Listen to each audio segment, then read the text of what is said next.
राम हरे हरे। ओम अज्ञानतिमिरान्धस्य ज्ञानञ्जनशलाकया चक्षुरुन्मीलितं येन तस्मै श्रीगुरवे नमः। नमो विष्णुपादाय कृष्णप्रेष्ठाय भूतले श्रीमते भक्तिवेदान्त स्वामिन्निति नामिने। नमस्ते सारस्वते देवे गौरवाणी प्रचारिणे निर्विशेष शून्यवादी पाश्चात्य देश तारिणे। नमो महावदन्याय कृष्ण प्रेम प्रदायते कृष्णाय कृष्ण चैतन्य नामने गौरतुसे नमः। जय श्री कृष्ण चैतन्य प्रभु नित्यानंद श्री अद्वैत गदाधर शिवासादि गौर भक्त वृंद। हरे कृष्णा कृष्णा कृष्णा हरे हरे, हरे राम राम राम हरे हरे। हरे कृष्णा। तो आप सभी भक्तों का हार्दिक स्वागत है आज के गौर कथा में। आज हम लोग चर्चा कर रहे हैं श्री चैतन्य भागवत मध्य खंड, और इसका दूसरा अध्याय, तीसरा अध्याय चालू हो चुका था। भगवान श्री चैतन्य महाप्रभु अपने वराह रूप को प्रकट करते हैं मुरारी गुप्त के घर में, और उसके पश्चात ये लीला संपन्न हो चुकी है। और अब नित्यानंद प्रभु के साथ उनका मीटिंग कैसे होता है, फर्स्ट टाइम कैसे मिलते हैं महाप्रभु, इसका वर्णन किया जाएगा। भक्ति रस से जड़ प्राय हैला विह्वल लोके बल्ले हाड़ो हाड़ो ओझा हैला पागल। 3 मास न करेला अन्य ग्रहण चैतन्य प्रभावे सब रहिला जीवन। तो नित्यानंद प्रभु की कथा वर्णन कर रहे हैं, कैसे नित्यानंद प्रभु श्री चैतन्य महाप्रभु से फर्स्ट टाइम मुलाकात होती है। तो नित्यानंद प्रभु एक चक्र ग्राम में प्रकट हुए, 12 वर्ष तक अपने माँ बाप के साथ रहते हैं। उसके बाद एक सन्यासी आता है, और सन्यासी कुछ दिन के लिए नित्यानंद प्रभु को ले जाने के लिए आता है तीर्थ यात्रा के लिए। और सन्यासी का अच्छे से सेवा करते हैं, सब कुछ करते हैं। फाइनली जब सन्यासी मांगता है कि आपका पुत्र दीजिए तीर्थ भ्रमण करने के लिए, तो बड़े ही हृदय में पत्थर रख करके वो हड़ाई ओझा पंडित और उनकी पत्नी जो है पद्मावती माता नित्यानंद प्रभु को प्रदान कर देते हैं, दे देती हैं। और नित्यानंद प्रभु के जाने के बाद ही हड़ाई पंडित जो है इतने दुख के सागर में डूब जाते हैं कि वो एक तरह से स्टैचू की तरह हो जाते हैं, मूर्ति हो जाते हैं। कुछ ना तो बोलते हैं, ना सुनते हैं, ना खाते हैं। 3 महीने तक कोई अन्न ग्रहण नहीं किए, कुछ खाए पिए नहीं। ये प्रभाव, लेकिन श्री चैतन्य महाप्रभु की कृपा से उनका जीवन बस चल रहा था। प्रभु के ने छाड़े आ रहे न अनुराग विष्णु वैष्णवेर ए अचिंत प्रभाव। इतना दुख कि वृंदावन दास ठाकुर लिख रहे हैं कि मैं वर्णन भी नहीं कर सकता हूँ। नित्यानंद प्रभु से इतने ज्यादा आसक्त थे, इतने ज्यादा आसक्त थे हड़ाई पंडित और उनकी पत्नी पद्मावती माता अपने पुत्र नित्यानंद से इतने आसक्त थे कि एक क्षण के लिए भी अपने आंखों से ओझल नहीं होने देते थे। इतना उनका प्रेम था, आसक्ति था। हड़ाई पंडित जहां भी जाते थे साथ में नित्यानंद प्रभु को लेके जाते थे, और बारंबार नित्यानंद प्रभु को गले लगाते रहते थे, चुम्मा लेते थे, गले गोद उठा लेते थे। इतना उतना ज्यादा प्रेम था। लेकिन सन्यासी के प्रति जो सेवा का भाव है उसको पूरा करने के लिए अपने प्राण से भी ज्यादा प्रिय नित्यानंद प्रभु को वो दे दिए, उनको, सन्यासी को। और इस प्रकार से अब, लेकिन ये भगवान की बड़ी अद्भुत लीला है, अचिंत है, ये हम समझ नहीं सकते हैं। क्योंकि कोई प्रश्न पूछ सकता है कि फिर नित्यानंद प्रभु इतना प्रेम करने वाले, उनके माँ बाप महान शुद्ध भक्त हैं, और जो इतने ज्यादा आसक्त थे। भगवान तो बोलते हैं ये यथा माम प्रपद्यन्ते ताम सदा भजाम्यहम्। जो जितनी मात्रा में मुझे समर्पण करता है मैं भी उतनी मात्रा में उसको रेसिप्रोकेशन करता हूँ, आदान प्रदान करता हूँ। तो अगर आपसे कोई इतना आसक्त है, इतना आसक्त है कि आपके बिना एक क्षण भी नहीं रह सकता है, तो आप उसको छोड़ के कैसे जा सकते हैं? ये प्रश्न उठेगा। हाँ, तो इसका उत्तर वृंदावन दास ठाकुर दे बोल रहे हैं कि प्रभु केने छाड़े, why does the lord leave someone who is so attached to him. इतना ज्यादा यार है ना अनुराग, इतना ज्यादा आसक्त है जिसके हृदय में है भगवान के प्रति, ऐसे भक्त को प्रभु क्यों छोड़ देते हैं? हाँ, ये जो है विष्णु वैष्णवेर यही अचिंत प्रभाव। इसको कोई समझ नहीं सकता है, समझा नहीं सकता। This is the inconceivable authority of lord Vishnu and Vaishnav. ये भगवान की, भगवान के भक्तों की ये अचिंत क्या है, शक्ति है, अचिंत, अचिंत लीला है। मतलब जिसका कोई ये अचिंत इनकंसीबल अथॉरिटी है, वो पूर्ण रूप से स्वतंत्र है। तो हालांकि हम लोग समझने का प्रयास कर सकते हैं कि ये बाहरी रूप से है कि नित्यानंद प्रभु छोड़ के गए, बट वास्तव में भगवान कभी कभी अपने बहुत ही आसक्त जो भक्त होते हैं छोड़ के जाते हैं, तो उसका कारण है उनके हृदय में भगवान के प्रति विरह के भाव का आस्वादन कराना चाहते हैं। ये एक रीजन है। जैसे कृष्ण भी छोड़ के गए ब्रज को, बोले मैं बस कुछ दो चार असुरों का वध करके मैं आ जाऊंगा वापस, जल्दी वापस आ जाऊंगा। लेकिन गए नहीं, वापस कहाँ गए? 90 वर्षों तक एक बार गए थे, कुछ समय के लिए रिटर्न आए थे, लेकिन बहुत 90 90 लगभग ऑलमोस्ट 90 ईयर्स, 90 95 वर्षों के बाद भगवान लौटे वृंदावन। इतना। और गोपियां ब्रजवासी इतने आसक्त थे कृष्ण से, और कृष्ण भी इतने आसक्त थे, दोनों एक दूसरे से बहुत आसक्त थे, लेकिन फिर भी भगवान गए नहीं। क्योंकि वो जो एब्सेंस, भगवान की अनुपस्थिति में जो प्रेम की तीव्रता होती है, वो जो है उपस्थिति में नहीं होती। तो इसलिए भगवान उसका भी आस्वादन करवाना चाहते हैं। तो इस प्रकार से नित्यानंद प्रभु निकल गए और फिर वापस कभी नहीं जाते हैं। और भगवान अब फाइनली तीर्थ भ्रमण करेंगे। स्वामी ही न देवहूति जननी छाड़िया चिला चलीला, कपिल प्रभु निरपेक्ष हइया, व्यास ही न वैष्णव जनक छाड़ी सुख, चलीला उलटी नाही चाहिले न मुखा, सची है न जननी छाड़िया, एक काकिनी चाली लेना, निरपेक्ष हया न्यासी मणि, परमार्थ ई त्याग त्याग कभु नाहि, ए सकल कथा बुझे को न महाशाये, ए सकल लीला जीव उद्धार कराणे, महाकाष्ठ द्रव्येन इहार श्रवणे, येन पिता हराया श्री रघुनंदने, निर्भर सुनि लेता कांदाए यवाने, हिन मत ग्रह छाड़ी नित्यानंद राय, स्वानुभावानंदे तीर्थ भ्रमिया विडाय। Lord Kapila displayed indifference by leaving behind his widowed mother.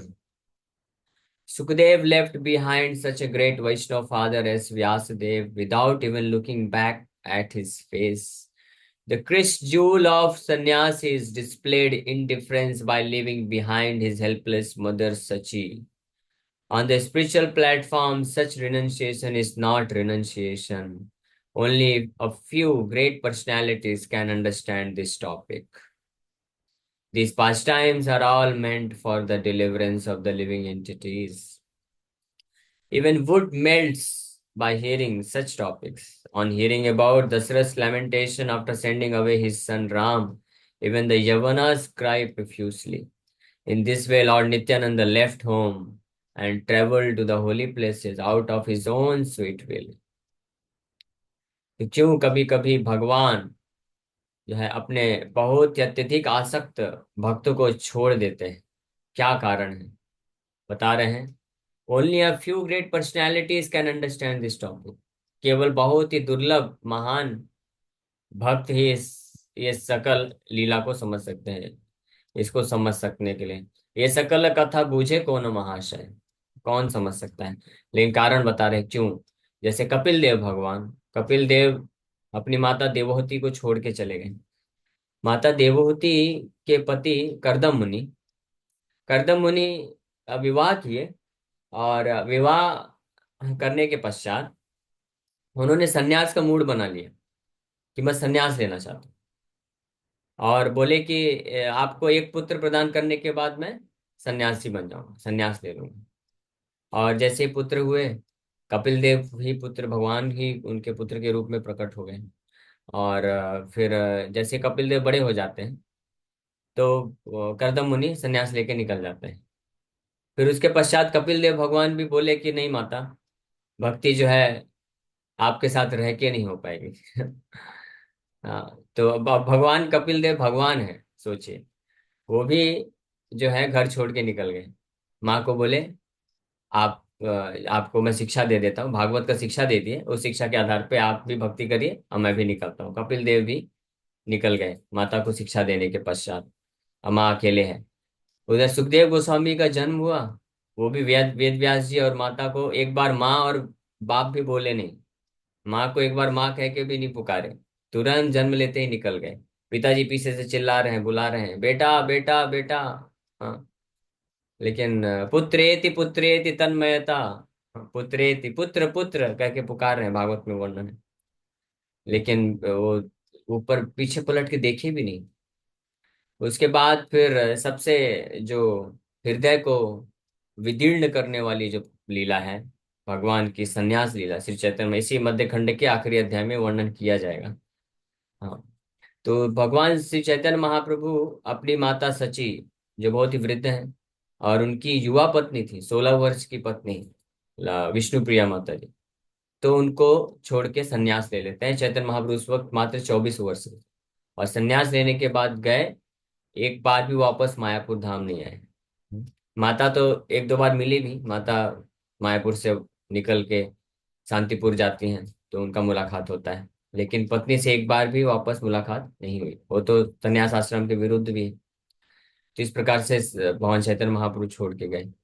भगवान रामचंद्र, दशरथ महाराज का जो शोक है, हाँ, इसमें यहाँ पे लिख रहे हैं कि दशरथ महाराज को इतना शोक, इतना दुख हुआ राम के जाने के पश्चात, जब 14 वर्ष का वनवास लिए थे, कि यहाँ तक कि यवन लोग भी जब वो कथा को सुनते हैं, यवन मतलब मुस्लिम लोग भी सुनते हैं जब राम कथा चलती है, और दशरथ महाराज का किस प्रकार से शोक हुआ उनको राम के जाने पर, कि वो मुस्लिम लोग भी वो आंसू बहा बहा के रोते हैं वो कथा सुन करके। इसी प्रकार से नित्यानंद प्रभु भी यहाँ पे छोड़ के चले गए हैं घर को, और अलग अलग तीर्थ स्थानों में भ्रमण कर रहे हैं। तो अब कारण क्या है? तो पहले तो बोल दिए, बताए कि विष्णु वैष्णवेरे यही अचिंत प्रभाव, ये भगवान और भगवान के विष्णु का ये अचिंत प्रभाव है, इनकंसीबल अथॉरिटी। इसमें अचिंत प्रभाव का मतलब है कि जिसको कोई समझ ही नहीं सकता है।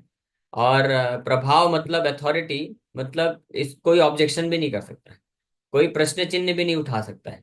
भगवान कुछ किसी समय पे कुछ भी क्या करते हैं, he is beyond all kinds of objection, no objection at all, और beyond all kinds of understanding अचिंत है। लेकिन फिर बता रहे हैं कि कौन महाशय, हाँ, ये सकल कथा बूझे कौन महाशय, some very great personality can understand. कोई बहुत ही महान व्यक्तित्व होते हैं वो समझ सकते हैं। और वो महान व्यक्ति कौन है? श्रील वृंदावन दास ठाकुर है ही हैं। तो हमको समझा रहे हैं कि एक एक कारण हमारे लिए समझा रहे हैं, जो सबसे प्रमुख कारण है। क्यों बोल रहे हैं?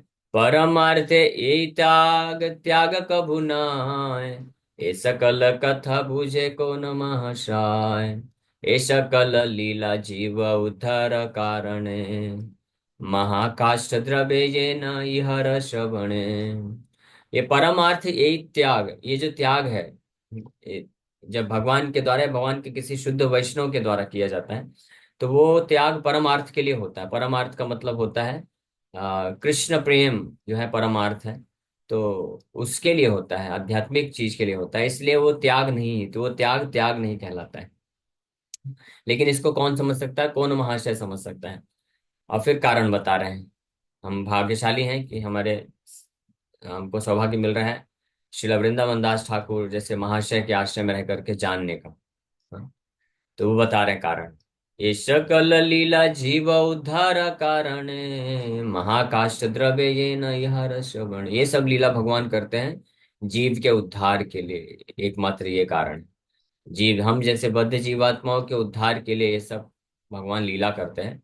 और ये इतनी अद्भुत लीला है कि महाकाष्ठ, लकड़ी भी अगर सुने तो पिघल जाए, ऐसी लीला है।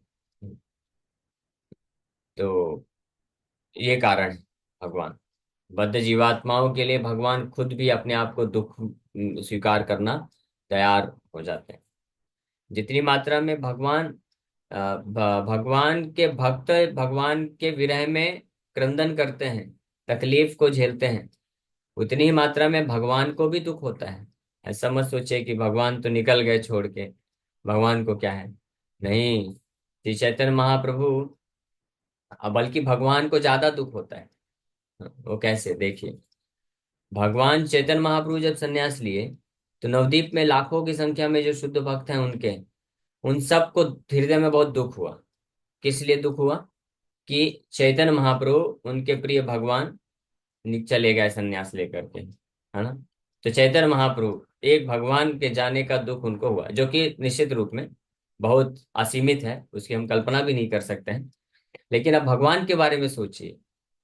हाँ, भगवान के लिए तो अपने उन हजारों लाखों जो भक्त हैं, उनसे विरह का दुख होगा ना। तो हजारों लाखों गुना हो गया फिर तो। और चैतन्य महाप्रभु ये सन्यास लेने के पहले भी केवल इसके बारे में जब सोचते थे कि मुझे सन्यास लेना है, तो रोने लग जाते थे। सोचिए, नवदीप के भक्तों को छोड़ना पड़ेगा मुझे, ये सोच के महाप्रभु रोते थे। श्रीवास ठाकुर में एक लीला हुई थी, श्रीवास ठाकुर के आंगन में संकीर्तन लीला चलती थी। तो वहां पे रात्रि में एक दिन संकीर्तन चल रहा है, और बहुत अच्छा संकीर्तन चल रहा है। श्रीवास ठाकुर का इकलौता पुत्र, 10 वर्ष का इकलौता एकमात्र पुत्र, उसका देहांत हो गया पूरी रात्रि में संकीर्तन चलते चलते ही। तो घर के अंदर पुत्र का मृत्यु हो गया है। और श्रीवास ठाकुर की पत्नी मालती माता जी अपने पुत्र के मृत्यु में शोक करने लग गए, रोने लग गए। वो तो स्वाभाविक है, माँ को तो रोएगी ही। और साथ में और भी कुछ स्त्रियां थी, तो रोने लग गई। थोड़ा थोड़ा आवाज आई तो श्रीवास ठाकुर तुरंत गए अंदर, क्या चल रहा है। उनको डाउट हो गया कुछ तो है, क्योंकि ऑलरेडी बीमार था पुत्र, तो अब डाउट हो गया कि लगता है ये शरीर छोड़ दिया है और सब रो रहे हैं। आप सोचिए, पुत्र बीमार है और मरने की स्थिति में है, श्रीवास ठाकुर फिर भी महासंकीर्तन कर रहे हैं श्री चैतन्य महाप्रभु का। 200 भक्त लोग उनके आंगन में आए हैं, और जोर जोर से मृदंग करताल कीर्तन के साथ दिव्य ध्वनि में हरिनाम संकीर्तन चल रहा है, पूरी रात चलता था। श्रीवास ठाकुर रोके नहीं कि नहीं नहीं, अभी मेरे पुत्र की तबीयत खराब है, आज का संकीर्तन प्रोग्राम कैंसिल नहीं। हाँ, तो खैर ऑफ कोर्स, इसीलिए श्रीवास ठाकुर इतने प्रिय हैं भगवान को, आगे बताया जाएगा कि क्यों।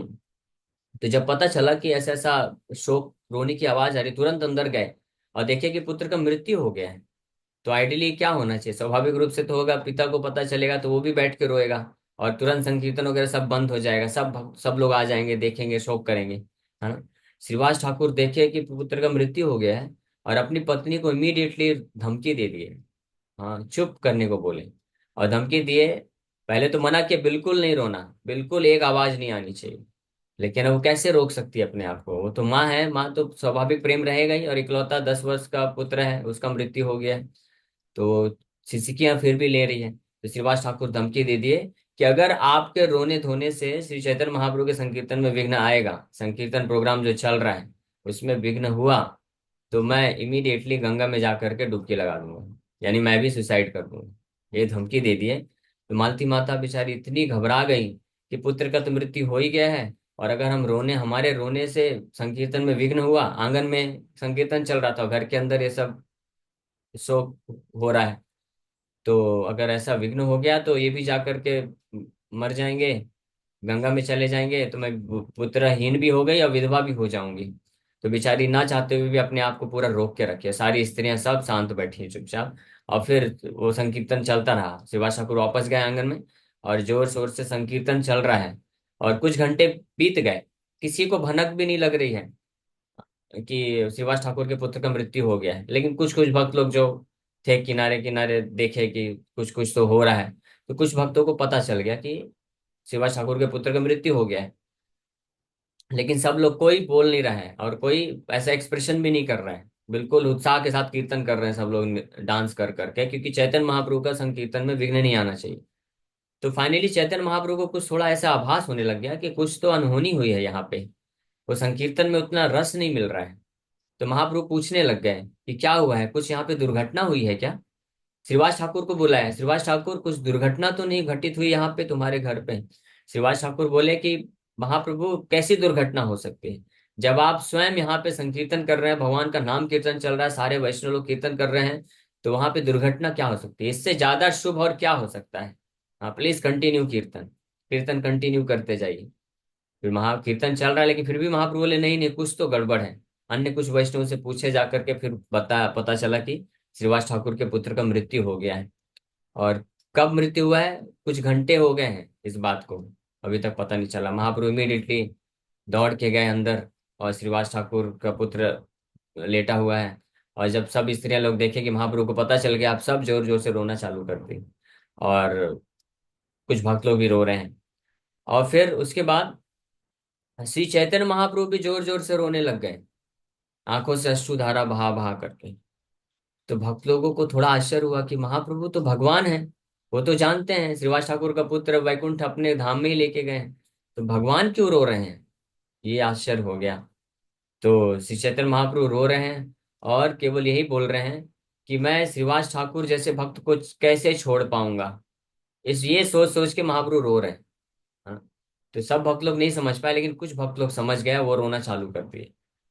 महाप्रभु बोले कि हर हर व्यक्ति को अपने पुत्र से बड़ी आसक्ति होती है। हाँ, लेकिन अपने पुत्र के का देहांत होने पर भी केवल इस बात पे विचार करके कि मेरे संकीर्तन में विघ्न न आए, श्रीवास ठाकुर चुप रहे और अपने सब घर वालों को चुप करके रखे। इसलिए ऐसे श्रीवास ठाकुर के दृढ़ विश्वास और मेरे प्रति जो श्रद्धा है, प्रेम है, सेवा की भावना है, इसका मैं ऋण कैसे चुका पाऊंगा। और इतने महाप्रभु रो रहे थे कि इसलिए मैं ऐसे भक्तों को कैसे छोड़ पाऊंगा। तो अन्य भक्त लोग जो नहीं समझे बोले, छोड़ने की कहाँ बात है महाप्रभु, हम सब आपके साथ हैं और आप भी हमारे साथ ही रहेंगे। लेकिन कुछ भक्त लोग को हिंट लग गया कि श्री चैतन्य महाप्रभु लगता है प्लान कर रहे हैं संन्यास लेने का। तो वो लोग फिर रोने लग गए। तो आप सोचिए, अभी संन्यास ले नहीं रहे हैं, अभी बस विचार उनके मन में रहा होगा कि आगे चल के मुझे संन्यास लेना है। तो उसके बारे में स्मरण आने से अचानक से महाप्रभु रोने लग गए। तो इससे पता चलता है कि भगवान जितनी बार, जब भगवान भक्त को छोड़ के जाते हैं तो भक्त जितनी मात्रा में दुख का अनुभव करता है, भगवान भी दुख का अनुभव करते हैं। भगवान भी कभी छोड़ना नहीं चाहते हैं, बल्कि भगवान ज्यादा दुख का अनुभव करते हैं, क्योंकि भगवान को तो इतने सारे भक्तों को छोड़ के जाना पड़ता है। भक्त के लिए तो केवल एक भगवान बस छोड़ के गए हैं। और भक्तों के लिए फिर भी भक्तों का दुख है बहुत ज्यादा, नो डाउट अबाउट इट, लेकिन भक्तों का फिर भी एक एडवांटेज है। भक्त लोग तो आपस में बैठ करके भगवान की कथा सुन करके अपने आप को संतुष्ट रख सकते हैं। ब्रज में ऐसे ही हुआ। ब्रज में कृष्ण के जाने के बाद वहां पे और कुछ नहीं होता था, केवल निरंतर कृष्ण कथा होती थी। खाना पीना और भौतिक भोग विलास ऐश्वर्य सब वैसे भी पहले नहीं था। पहले जो भी सुंदरता और भौतिक भोग विलास ऐश्वर्य जो दिखता भी था ब्रज में, वो केवल कृष्ण को प्रसन्न करने के लिए दिखाते थे सारे ब्रजवासी। वहां की गोपियां हैं, गोप सखा हैं, वो लोग अच्छे से स्नान करते थे, नहाते धोते थे, अच्छा अच्छा खाते थे, बिल्कुल हेल्दी रहते थे और सुंदर सुंदर दिखते थे। केवल किस लिए? ताकि कृष्ण हमको देख करके सुख प्रसन्न होंगे, इसलिए इस भाव से वो करते थे। लेकिन अभी कृष्ण चले गए हैं तो अभी क्या मतलब है? तो खाना पीना बंद कर दिए सब, नहाना धोना सजाना संवारना सब बंद कर दिए। कोई कर नहीं रहा। यशोदा मैया के घर में कृष्ण के जाने के बाद चूल्हा तक नहीं जला, एक बार भी पकवान नहीं बनाया गया। जब वापस कई वर्षों के बाद बलराम जी आते हैं, तब यशोदा मैया को होश आता है कि चलो किचन की सफाई करते हैं। तो किचन पूरा गंदा था, पूरा साफ सफाई करके फिर बलराम जी के लिए कुकिंग करती है माता। हाँ, नहीं तो कोई इंटरेस्ट नहीं था उनका, सब छोड़ दिए। तो फिर क्या करते थे? 24 घंटे कृष्ण का कथा करते थे। गोपियां तो यहाँ तक इस तरह से एब्जॉर्ब हो गई थी कि वो लोग, एक कोई गोपी कृष्ण बन जाती थी और कृष्ण जो जो लीला किए थे जिन जिन स्थानों में, वो लीला इमिटेट करती थी, नकल करने लग जाती थी कृष्ण के भाव में। कोई पूतना बन जाती थी, कोई कृष्ण बनती थी और कृष्ण पूतना आकर के कृष्ण को लेती थी, फिर कृष्ण उसका वध कर देते थे। तो इस प्रकार से जितनी भी लीला भगवान कृष्ण किए, उनके पूरे जीवन में यही करते रहते थे। तो भक्त कम से कम कृष्ण के कथा को सुन करके, कृष्ण के कथा को इनैक्ट करके, पास टाइम करके अपने आप को संतुष्ट कर लेते हैं। अभी भगवान का क्या हाल है? भगवान किससे सुनेंगे अपने भक्ति कथा? भगवान कृष्ण तो चले गए मथुरा द्वारका, अभी उधर उनको कौन सुनाएगा ब्रजवासियों की कथा? कोई तो जानता भी नहीं है। भगवान खुद ही रात को चिल्लाते रहते थे, हे ललिते, हे हे विशाखा, हे राधा, हे मधुमंगल सुमंगल, ऐसे नाम लेते रहते थे। अभी किसी को पहली बार सब लोग नाम सुन रहे थे, ये कौन है? रुक्मिणी माता सत्यभामा ये सुनती थी, किसका नाम ले रहे हैं, कौन है? वो बाद में पूछती हैं कि कौन है भाई ये।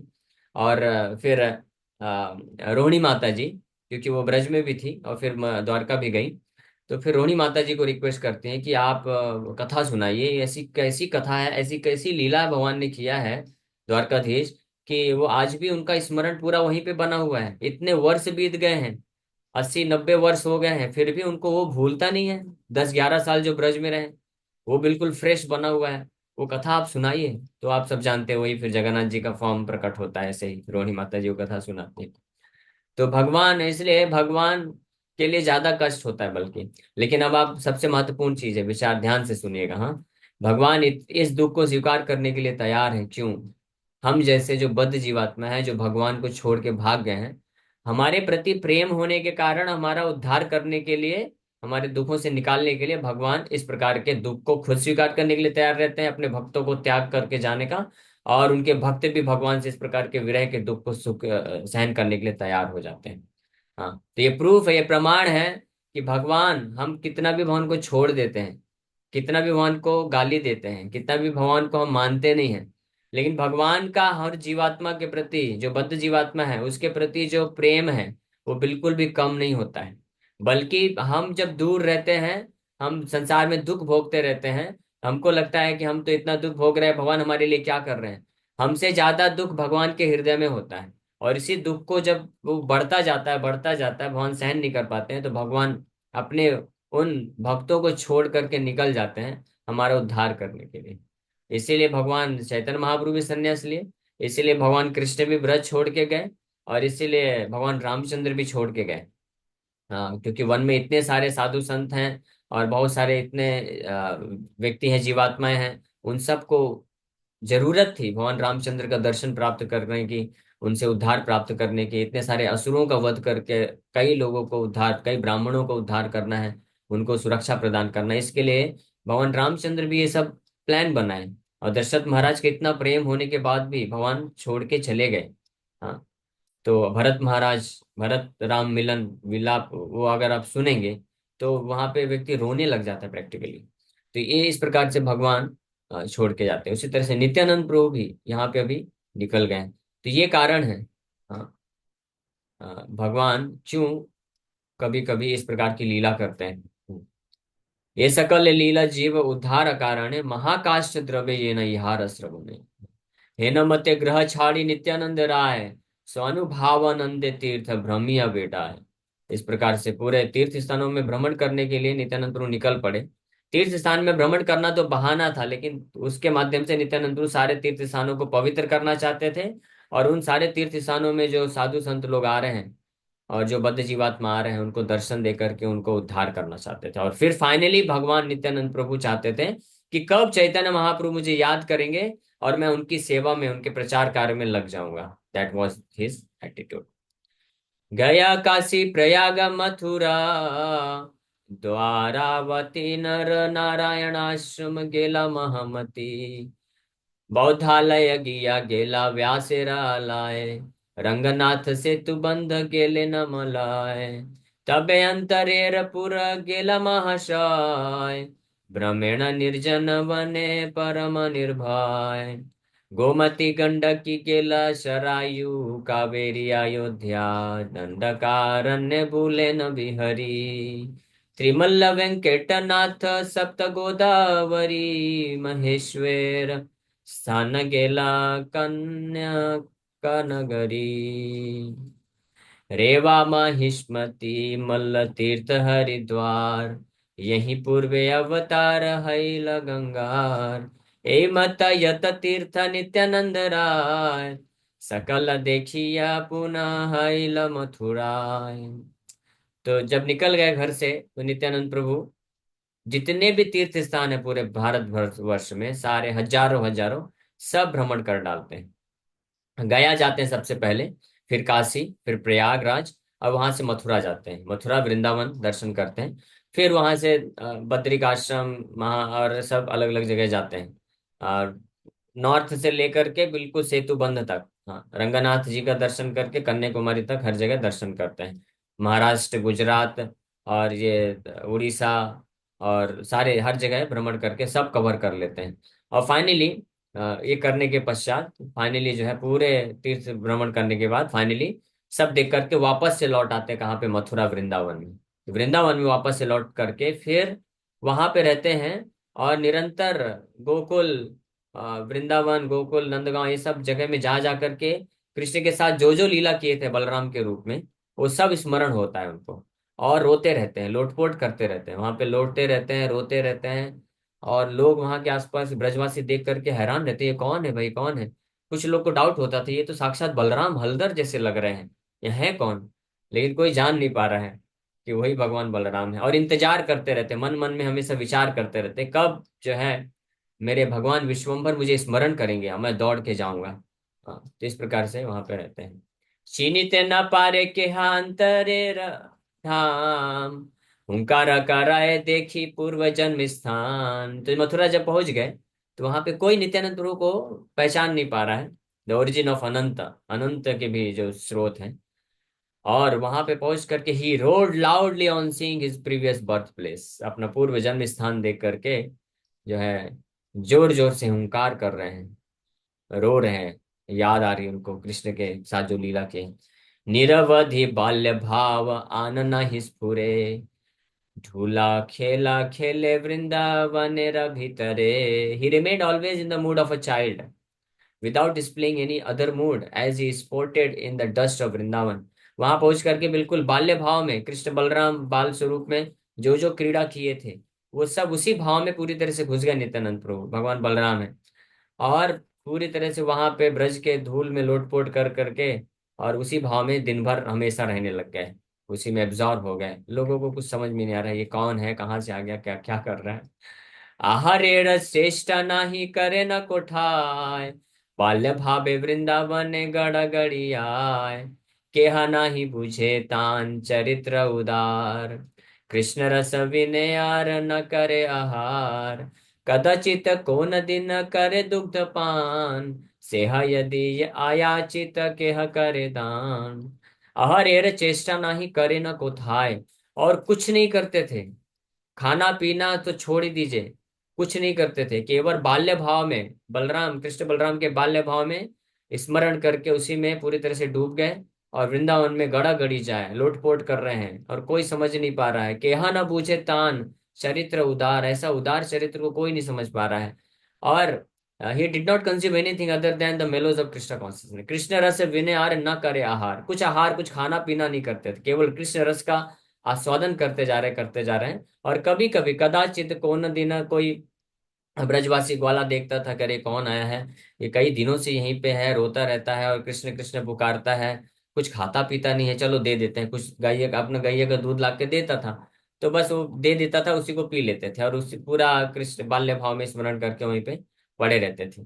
इस प्रकार से इंतजार कर रहे हैं श्री नित्यानंद प्रभु। यही मत वृंदावने वैसे नित्यानंद, नवद्वीपे प्रकाश हाई लगौर चंद। हरि बोल। जिस प्रकार से वृंदावन में नित्यानंद प्रभु निवास कर रहे हैं और उधर वहां पे गौरीचंद भगवान अपने आप को नवद्वीप में प्रकट कर दिए। Hare Krishna, thank you very much. तो समय हो गया है, प्रश्न नहीं लेंगे। हरे कृष्ण कृष्ण कृष्ण हरे हरे, हरे राम राम राम।